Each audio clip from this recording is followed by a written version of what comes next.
Ya, Assalamualaikum warahmatullahi wabarakatuh. Waalaikumsalam warahmatullahi wabarakatuh. Selamat pagi teman-teman dan Sinja di Pagi. sini di kelompok saya akan mempresentasikan tentang budidaya ikan luar.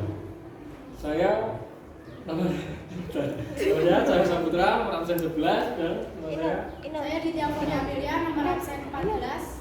Saya Nadia Sediasika, nomor absen 22. Saya Husnul Hidayah, nomor absen 18. Saya Alfonso Peter Ferdiansyah, nomor absen 5. Saya Randy Mejar Utama, nomor absen 28. Di sini saya akan menjelaskan budidaya ikan lohan. Yang pertama yaitu latar belakang ikan lohan.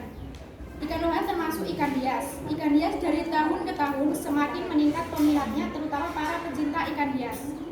Ikan hias diantaranya lohan. Ikan yang pernah populer di masanya bisa mencapai jutaan rupiah, walaupun musim ini lohan sempat menurun peminatnya. Akan tetapi lohan menjadi prospek yang menjanjikan, harganya pun masih sangat mahal.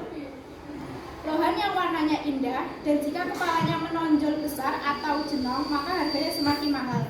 Ikan lohan berasal dari bagian barat negara Malaysia. Ikan lohan dikenal sebagai kau dalam bahasa Indonesia kapal perang.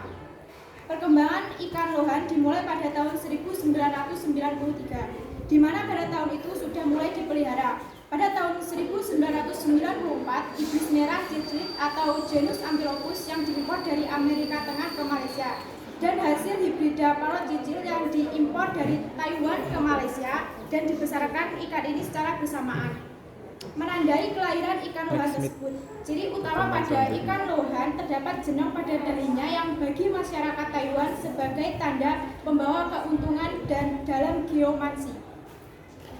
Tahun 1995 terjadi lagi spesies lohan terbaru yang diperoleh dari perkawinan persilangan diadakan lebih lanjut dengan human face red god of fortune yang menghasilkan jenis baru yang disebut five color god of fortune. Color god of fortune. Karena warnanya yang indah, ikan ini menjadi cepat populer di seluruh kalangan pecinta ikan hias. Hingga tahun 1998 terus terjadi penyempurnaan dengan cara melakukan persilangan. Salah satu persilangan yang diperoleh yakni ikan lohan jenis hibrida flower horn yang merupakan hasil persilangan dari seven color blue mouth yang berasal dari Amerika Tengah dengan ikan lohan Jingang blood parrot dari Taiwan. Lohan untuk budidayanya harus melalui proses seleksi ikan, pemilahan, pembenihan, dan pembesaran. Tujuan budidaya ikan hias yang pertama adalah menjadi pertimbangan untuk bisnis ikan hias, dan yang kedua adalah menjadi wawasan untuk kembangbiakan ikan lohan. Untuk penyeleksian induk yang harus dilakukan yaitu induk dalam keadaan sehat, induk tidak satu darah atau ada keturunan sama pada induk yang akan dikawinkan. Induk yang akan dikawinkan harus cantik dan indah untuk mendapatkan keturunan yang bagus. Ikan harus matang dan ikan tidak cacat. Maksud dari matang itu adalah siap untuk dijual.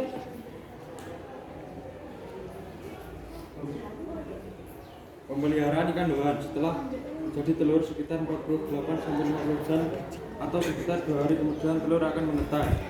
Yang perlu Anda perhatikan di sini adalah usahakan suhu dan pH air tetap seimbang.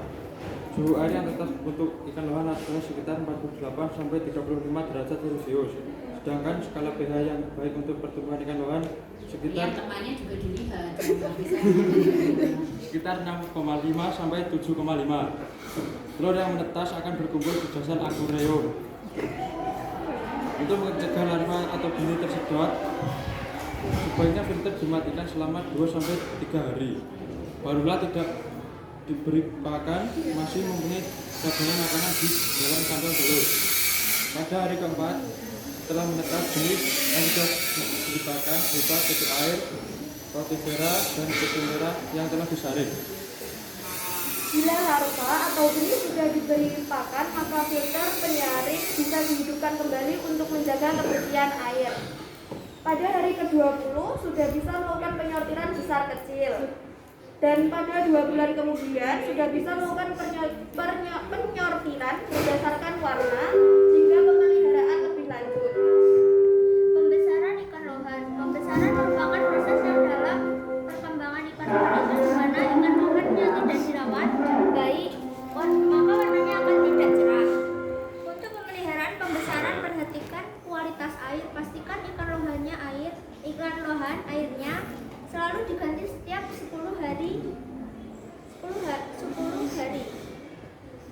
Berikan pakan menggunakan pakan alami berupa cacing sutra sebagai perkembangan warna ikan lohan tetap cerah. Jangan sering menggunakan pelet, selalu gunakan pakan alami pada perkembangan lohan. Beri makan secukupnya, jangan berlebihan.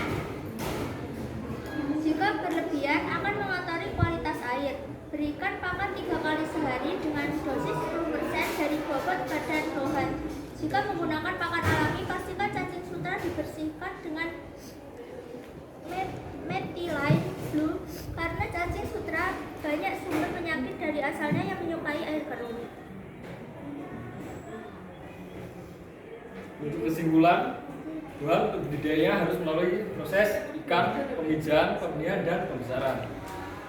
Saran budidaya ikan lohan: berikan pakan 3 kali sehari sesuai dosisnya. Dosisnya 10% dari bobot badan lohan. Jika menggunakan pakan alami, pastikan cacing sutra dibersihkan dengan methylene blue karena cacing sutra banyak penyakit dari asalnya yang menyukai air keruh.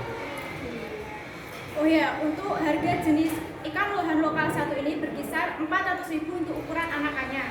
Sedangkan untuk yang dewasa bisa mencapai 3 juta per ekor. Ya baik, mungkin ada yang bertanya teman-teman. Oke, karena waktunya sudah habis, untuk pertanyaan dari peserta yang sama, harganya, sama kendalanya,